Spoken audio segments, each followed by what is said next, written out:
ऋषि बोले, हे सूत जी, अब आप हमसे भगवान शिव व पार्वती के परम उत्तम दिव्य स्वरूप का वर्णन कीजिए। सृष्टि की रचना से पूर्व और सृष्टि के मध्य काल व अंत काल में महेश्वर किस प्रकार से किस रूप में स्थित होते थे? सभी लोगों का कल्याण करने वाले भगवान शिव कैसे प्रसन्न होते हैं तथा प्रसन्न होने पर वह अपने भक्तों को कौन कौन सा उत्तम फल देते हैं? हमने सुना है कि भगवान शिव महान दयालु है। अपने भक्तों को कष्ट में नहीं देख सकते।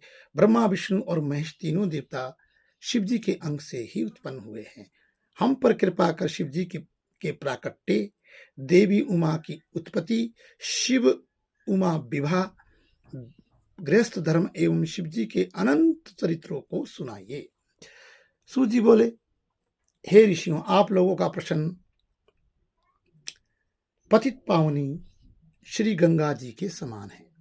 ये सुनने वालों, कहने वालों और पूछने वालों इन तीनों को पवित्र करने वाला है। आपकी इस कथा को सुनने की आंतरिक इच्छा है, इसीलिए आप धन्यवाद के पात्र हैं। हे ब्राह्मणों, भगवान शंकर का रूप साधु, राजसी और तामसी तीनों प्रकृति के मनुष्यों को सदा आनंद प्रदान करने वाला है। वे मनुष्य जिसके मन में कोई तृष्णा नहीं है, ऐसे ऐसे महात्मा पुरुष भगवान शिव के गुणों का ज्ञान करते हैं, क्योंकि शिव की भक्ति मन और कानों को प्रिय लगने वाली और संपूर्ण मनुष्य को देने वाली है। हे ऋषियों, मैं आपके प्रश्नों के अनुसार ही शिव के चरित्रों का वर्णन करता हूं। आप उसे आदर पूर्वक श्रवण करें। आपके प्रश्नों के अनुसार ही नारद जी ने अपने पिता ब्रह्मा जी से यही प्रश्न किया था।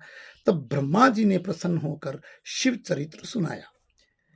उसी संवाद को मैं तुम्हें सुनाता हूं, क्योंकि उस संवाद में भवसागर से मुक्त कराने वाले गौरीश की अनेकों आश्चर्यजनक लीलाएं वर्णित है। दूसरा अध्याय, नारद जी की काम वासना। सूत जी बोले, हे ऋषियों, एक समय की बात है, ब्रह्मा पुत्र नारद जी हिमालय पर्वत की एक गुफा में